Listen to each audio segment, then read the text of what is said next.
Ahí está, muy bien. Entonces ahora vamos a compartir pantalla.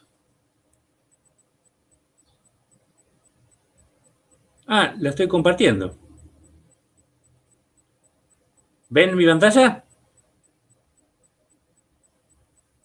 No, profe, lo veo a usted nomás. Bueno, entonces no la están...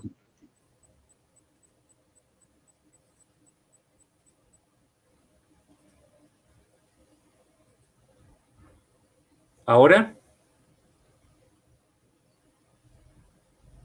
Ahora sí. Sí, ahora sí. Muy bien. Entonces, estamos en la filmina esta. Habíamos explicado que había 3 tipos de bienes por su relación con la demanda y queríamos explicar esta última parte. Lo leo entonces primero prescindiendo de los paréntesis. Un aumento del precio de un bien complementario genera una disminución en la cantidad demandada del mismo. Por ejemplo, un aumento del precio de los cigarrillos hace que baje su cantidad demandada. Y por ende, una disminución en la demanda del bien considerado. Por ejemplo, fósforos. ¿Sí? ¿Por qué se demanda menos fósforos? Bueno, porque al haber bajado la cantidad demandada de cigarrillos, serán necesarios menos fósforos para encenderlos. Lo mismo pasará con los encendedores. Ahora lo leo al revés. Una disminución del precio de un bien complementario genera un aumento en la cantidad demandada del mismo. Por ejemplo, baja el precio de los cigarrillos, aumenta su cantidad demandada. Y por ende, habrá un aumento en la demanda del bien considerado, en este caso de los fósforos. Al haber aumentado la cantidad demandada de cigarrillos, serán necesarios más fósforos para encender más cigarrillos y por lo tanto aumentará su demanda. Y obviamente sin que el precio de los fósforos haya cambiado. Esto no se puede memorizar, esto debe ser razonado. Por eso, para poder entender esta parte, es necesario entender las relaciones entre los bienes, ¿sí? Entenderlas desde el punto de vista abstracto y entonces después sí poder imaginar ejemplos. Recuerden, los bienes sustitutos compiten por la demanda. ¿Por qué compiten? Y porque más o menos satisfacen la misma necesidad. En cambio, los bienes complementarios son de demanda conjunta. Necesito uno para poder usar el otro. ¿Sí?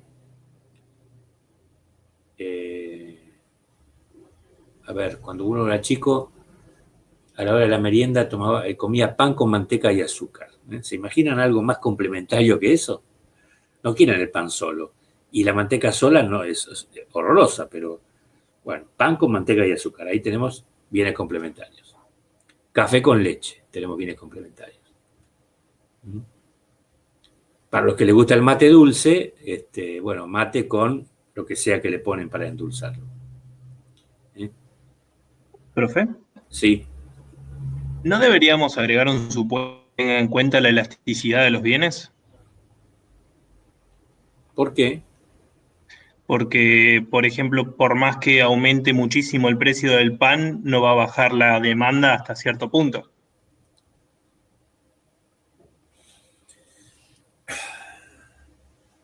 En realidad, la cantidad demandada. Claro, sí. Permítame corregirlo en ese sentido. No, simplemente lo que va a pasar es que por ser un bien necesario, no bajará tanto como bajará en otros bienes. Pero eso lo vamos a ver cuando veamos elasticidades. Nosotros normalmente vemos así, vemos demanda, vemos oferta y equilibrio del mercado. Y después doy las dos elasticidades juntas. ¿Sí? Y eso Genial, nos ayuda a cerrar los temas. ¿Por qué lo dejo así? Porque elasticidad es un tema, normalmente es un tema que genera mucha dificultad de entendimiento. No solo acá, también en económicas pasa lo mismo. Por eso estoy pensando en un bien con pendiente negativa normal, ningún caso extremo, etc. Fíjense que los ejemplos que yo di son bienes con una demanda relativamente elástica, digamos. Bien, gracias. Bueno, también teníamos la relación entre los bienes superiores o de lujo, normales e inferiores, que era otra clasificación de los bienes según la relación con el ingreso del consumidor. Así, los bienes superiores tenían relación directa con el ingreso del consumidor. Esto es, aumenta el ingreso del consumidor, aumenta la demanda de bienes superiores. No importa cuál sea el precio de los mismos. Aumenta el ingreso del consumidor, disminuye la demanda de bienes inferiores. Y con los normales, bueno, ahí tenemos disputas, digamos, porque depende de lo que se entienda por bienes normales. Entonces, establecimos previamente que cambios en los ingresos del consumidor generan cambios en la demanda del bien considerado, permitiendo así distinguir entre un aumento del ingreso del consumidor genera un aumento de la demanda de un bien superior o de lujo.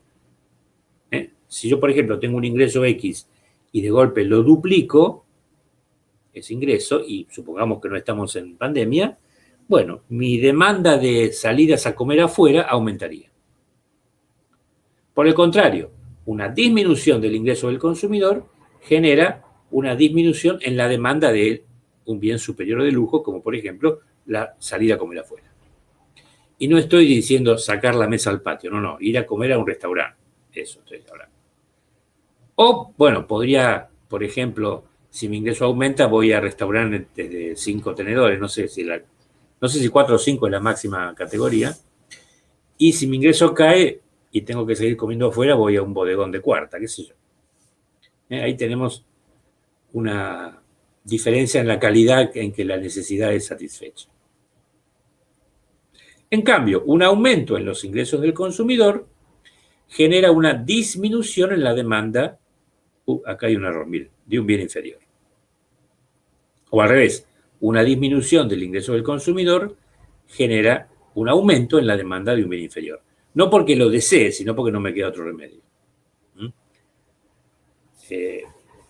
Cuando hicimos la clasificación pusimos el ejemplo de viajes en taxis y viajes en colectivo. Si mi ingreso aumentase, por ejemplo, estaría más dispuesto a tomar más taxis, aunque el precio de la bajada de bandera no hubiese cambiado. En cambio, si mi ingreso cae, debo dejar de tomar taxis para pasar a viajar en colectivo. Con el tema de los bienes normales, yo puse como ejemplo la sal y el azúcar. No debería pasar nada con la demanda de un bien normal. Pero los autores muchas veces homologan los bienes normales a los bienes superiores. Así que seguramente en la parte práctica los van a considerar en ese sentido. Así que ténganlo presente, por favor.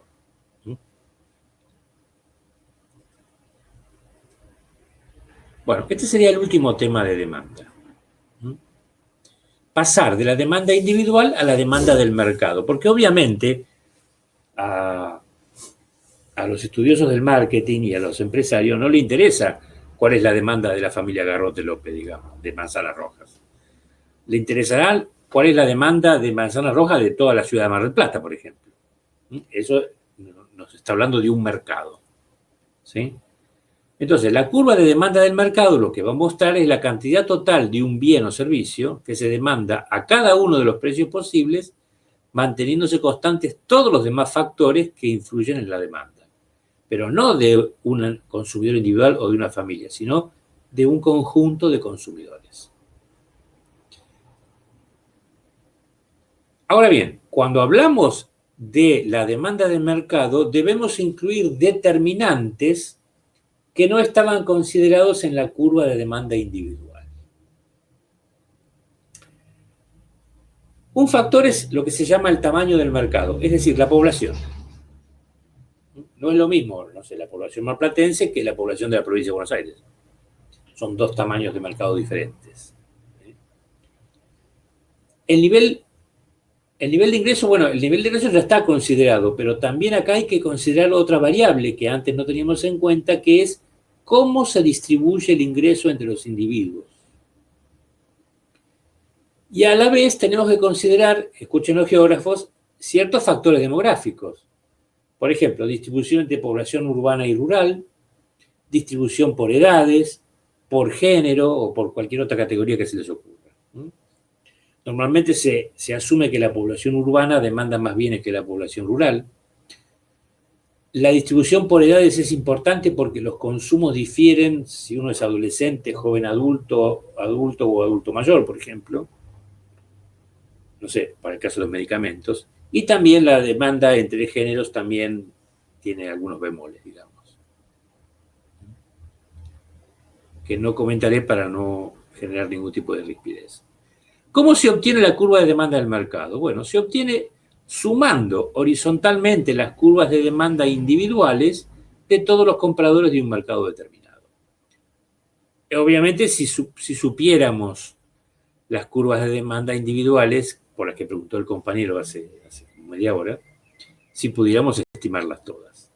Si las tuviéramos, sería fantástico. La importancia de la curva de demanda del mercado radica en que enfatiza el papel del mecanismo de precios como medio de asignar recursos. Esto lo tenemos entre paréntesis hasta que veamos el mercado, porque es ahí donde se determinan los precios. Ahora, no quiero dejar de terminar esta filmina sin mencionar esto. Si entre los determinantes de la demanda del mercado agrego estos factores, es importante tener presente que estos factores van a quedar englobados dentro de la condición ceteris paribus. Esto es, que cuando analice la demanda de mercado por unidad de tiempo, necesariamente consideraré que en el lapso de tiempo mencionado no cambia el tamaño de la población, no cambia la distribución de la renta y no cambian las otras categorías, distinción entre población urbana y rural, distribución etaria, distribución por género, etc. O sea, tengo que suponer que todo eso es constante, lo cual me genera un problema en el análisis del mercado porque, digamos, por ejemplo, si yo quisiera considerar la curva de demanda por quinquenio, es decir, por periodo de 5 años, tengo un serio problema porque va a haber un crecimiento demográfico por simple crecimiento vegetativo, por ejemplo. Y va a haber migraciones, y va a haber cambios en las edades, va a haber cambios en las categorías, etc. Entonces, ahí esas curvas de demanda serán menos confiables que las curvas de demanda, no sé, por semana o por mes, por ejemplo. ¿Cómo hago entonces para pasar de la demanda individual a la demanda del mercado? Supongamos que tengo esta demanda individual, ¿sí? A la que llamo DXI, siendo I cualquier individuo. A la derecha voy a dibujar la curva de demanda del mercado. Fíjense, la variable precio de X sigue siendo la misma. Obviamente, el precio que enfrento yo de las manzanas rojas es el mismo precio que enfrentan todos los marplatenses. Más allá de que les gusten o no y de que compren o no compren. Ahora, la cantidad que yo enfrento está marcada con minúscula. La cantidad que enfrenta el mercado está marcada con mayúscula. Es una convención que se usa para poder distinguir entre una curva de demanda individual y una curva de demanda del mercado. Y esto tiene que ver con el cambio que se produce en la escala de cantidades, como intentaré demostrar ahora. Esta es la demanda del mercado. No necesariamente tiene la misma pendiente que la demanda de este individuo I. Elijo arbitrariamente un precio cualquiera. Bueno, muy bien.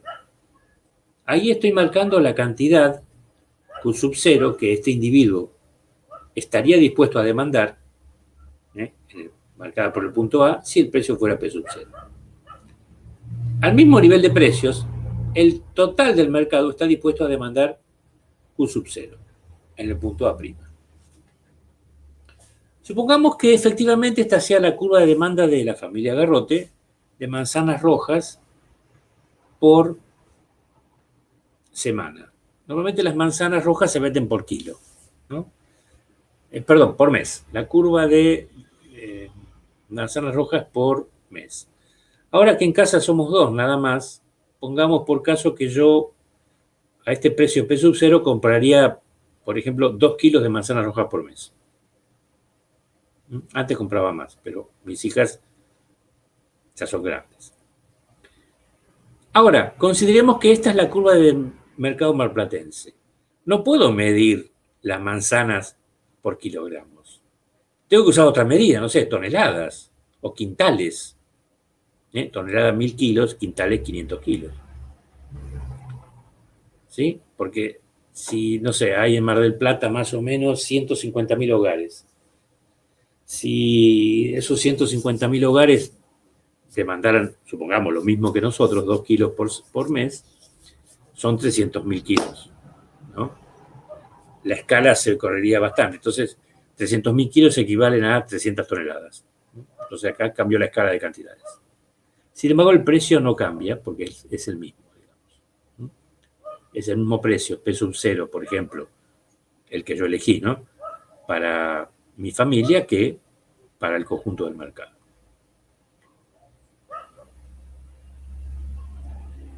Entonces, esta es la demanda individual y esta es la demanda del mercado. En ausencia de otro dato, digamos, la distinción entre la Q minúscula y la Q mayúscula es la convención que me permite diferenciarlas, salvo que me den información suplementaria.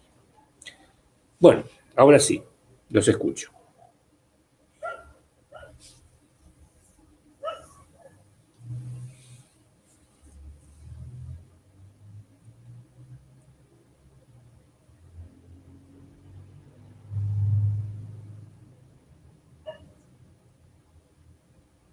¿Están ahí? Sí, profe. Ah, qué susto. Bueno, después de esto, tienen lo que había prometido. ¿Por qué los economistas representan las curvas de demanda con el precio en el eje de ordenadas? Tocayo. El análisis del mercado, tal como se suele realizar, tiene su punto de partida en Léon Barras, que era un economista francés que hemos mencionado, en cuya teoría la cantidad era la variable dependiente. Sin embargo, el análisis gráfico fue popularizado por Alfred Marshall, que tomaba el precio como variable dependiente. Entonces, Barras era francés, Marshall era británico, y nosotros, la micro moderna, hereda las funciones o ecuaciones de demanda de Barras, pero hereda el gráfico marshalliano. Eso explica esa aparente contradicción. Entonces, los economistas continúan utilizando la teoría de Barras y la representación gráfica de Marshall. Y de este modo representamos la figura con las variables dependiente e independiente cambiadas de eje. Este es todo el misterio de por qué cambiamos la representación. Gracias. Marshall suponía que el precio de demanda dependía de la cantidad. El precio de demanda era el máximo precio que un consumidor estaba dispuesto a pagar. Después vemos cómo se compatibiliza eso en el mercado. Eso, bueno, generó un montón de ruidos en la economía y entonces se optó por esta solución que de alguna manera es tributaria de ambos economistas. Bueno, aquí tienen en esta filmina y la siguiente un montón de preguntas de control que están para facilitarles la tarea a ustedes. Si ustedes pueden responder todas estas preguntas que están en la segunda filmina, no a mí, a ustedes mismos, significa que han comprendido el tema. Digo, ¿por qué estoy mostrando todas estas preguntas? Bueno, porque algo de todo esto es lo que normalmente se pregunta en los exámenes. ¿Sí? De una forma o de otra. Entonces, estas preguntas están como una guía para ustedes. Necesariamente, cuando ustedes estudien el tema, ya sea escuchando esta clase nuevamente o leyendo o una combinación de ambas cosas, van a tener que representar gráficamente las curvas, ¿sí? Para aprender cómo es la representación. Y bueno, para poder resolver la parte práctica, por supuesto. Y para saber para qué lado disparar cuando se les haga una pregunta, ¿no? También. Bueno, ahora, jóvenes, escucho todo lo que tengan para decir. Profe, Sí.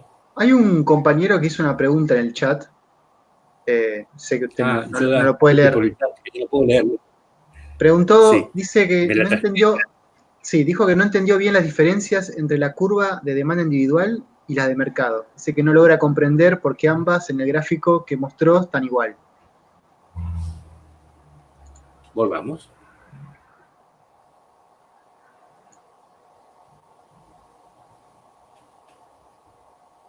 Acá, este. Bueno, obviamente parecen iguales porque no tengo números, ¿sí? Pero yo di, en principio, no son iguales porque la pendiente de las curvas no es la misma. O sea, esta curva, la curva de XY, es más inclinada que esta. ¿Está de acuerdo conmigo? Cuando digo que es más inclinada, significa que se acerca más a la posición vertical. ¿Lo puede ver eso? ¿Lo pueden ver todos? Sí, sí. Sí. Sí, Bueno, sí. eso significa que la pendiente no es la misma. Y eso es así porque obviamente si uno construyera la curva de la forma en que lo hemos indicado, la pendiente sería un promedio ponderado de las pendientes de todas las curvas individuales. ¿Está bien? Bueno, además, yo di el ejemplo de las manzanas, ¿no? Y entonces, si yo acá represento la demanda de manzanas por mes, de manzanas rojas de mi familia, yo dije que a este precio, P sub 0, yo hubiera demandado 2 kilogramos de manzanas rojas por mes. Entonces, la escala de este eje sería 0, 1, 2, 3, 4, 5, 6, etcétera, kilogramos de manzana. En cambio, en el mercado, yo hice una hipótesis, que no voy a volver a repetir, la demanda la había medido en toneladas. Entonces, para ese precio, el mercado local hubiera demandado por mes, por ejemplo, yo dije 300 toneladas. Creo que 300 toneladas es mucho más que 2 kilogramos.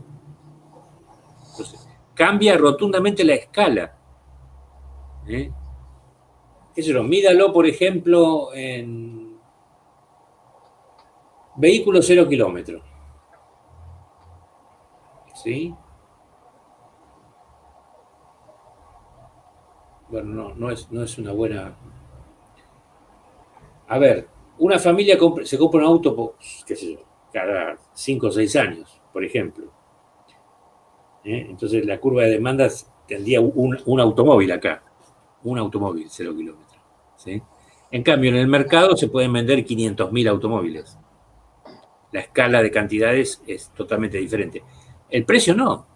El precio que enfrento yo como consumidor individual y el precio que enfrenta el total de los integrantes del mercado es el mismo.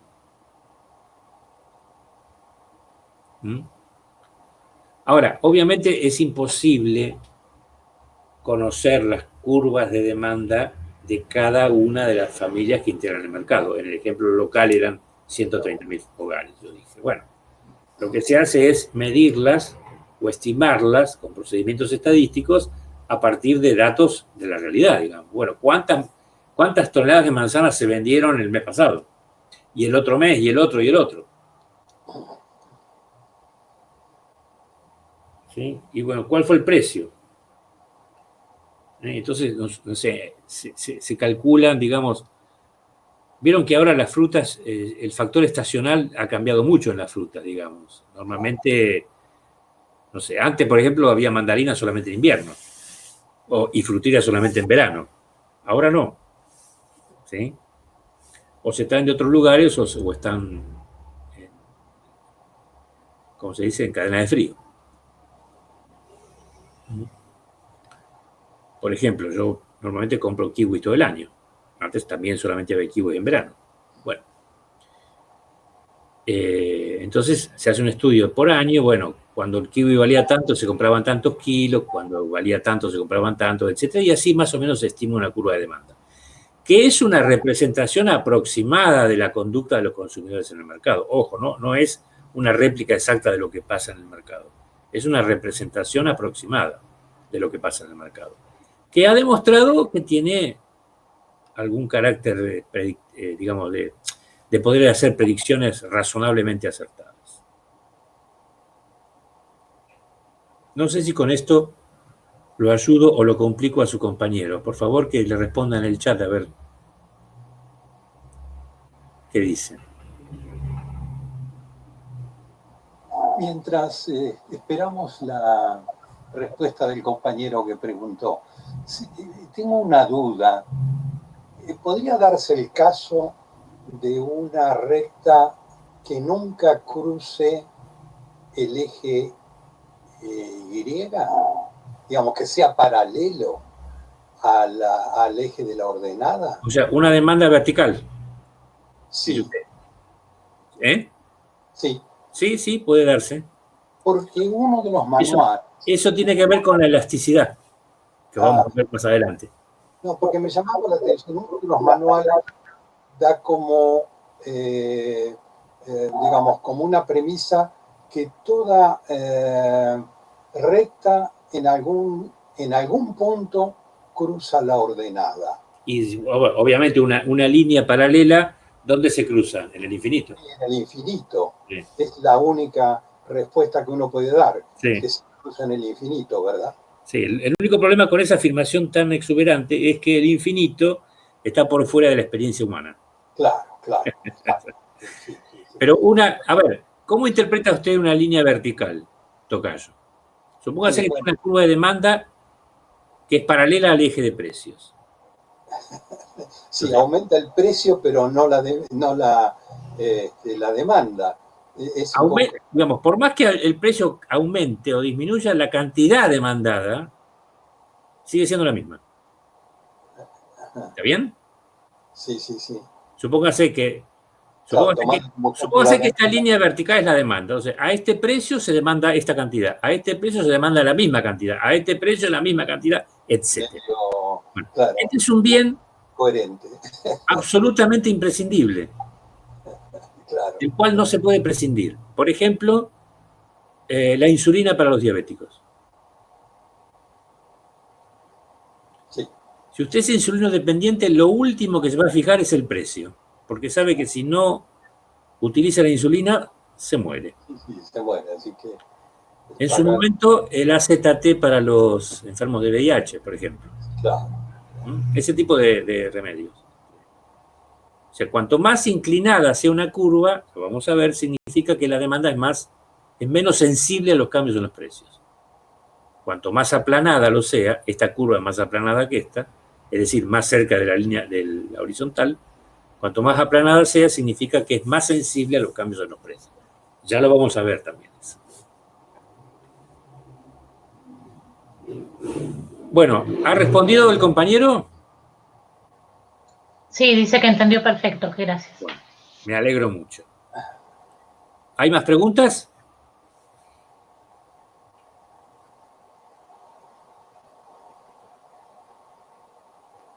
Yo no, profe.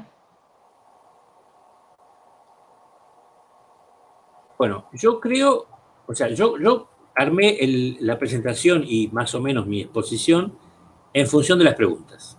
Así que yo creo haber respondido por escrito o verbalmente más o menos todas las preguntas que están aquí y en la siguiente filmina. Ustedes, bueno, la semana que viene o la otra semana me dirán si es así, digamos. Si no hay más preguntas, entonces estaríamos cerrando. Muy bien, muchas gracias. Bueno, el plan para la semana que viene, si el aula virtual funciona como uno espera, es el siguiente. El martes seguiríamos con teoría económica con oferta. ¿Sí? Y antes haríamos un breve intervalo para responder preguntas. Y el viernes empezaríamos con la unidad 4 de pensamiento económico, para lo cual le voy a agradecer, van a tener, no sé cuándo se subirán estas dos clases grabadas, digamos, de PowerPoint con lo que sería la introducción a la historia del pensamiento económico. De todas maneras, el PowerPoint está subido sin audio y también está subido en PDF y además hay material escrito al respecto. La parte introductoria es un poquito lo que es el pensamiento económico y cómo se hace una periodización de su historia. De eso se trata. Así entonces, normalmente, digamos, con eso ya visto, el viernes empezaremos directamente con antigüedad.